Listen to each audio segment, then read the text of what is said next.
Accès interdit? Je me demande bien pourquoi. Bon Charlotte, j'imagine que si certains sites du conservatoire sont interdits au public, c'est pas simplement pour nous embêter. Non, c'est pas pour vous embêter. C'est effectivement lié à un besoin de quiétude pour les oiseaux. Ici, on va avoir des oiseaux qui viennent se reproduire et qui viennent aussi en hiver pour se reposer et s'alimenter avant de faire leur phase migratoire.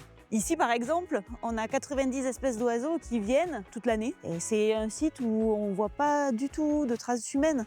Il n'y a personne ici, ils sont vraiment tranquilles. Mais c'est le cas de nombreux autres sites, par exemple la réserve des Sept Îles, au nord de la Bretagne, où on a vraiment une zone de quiétude très importante pour le fou de bassin. Bah, c'est vrai que les oiseaux ont bien le droit à un peu de tranquillité.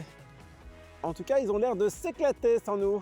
Il y a aussi des raisons liées à la sécurité, des risques d'incendie par exemple. C'est le cas aux îles à Gruissant. On a aussi des risques liés à l'érosion. On a aussi des choix de gestion, donc notamment du pâturage qui peut être fait par des moutons, des vaches ou par exemple des taureaux en Camargue. Ah oui, là on n'a pas envie d'être là quoi. Non, pas forcément. Et puis après, ici on a des ouvrages hydrauliques et ces ouvrages peuvent être dangereux. On a de la proximité de l'eau, on a des ouvrages qui s'ouvrent et qui se ferment, donc voilà. On peut être surpris par une arrivée d'eau à un moment sans savoir quoi. Aussi, ouais. Malgré tous ces sites interdits, parfois vous les ouvrez au public quand même.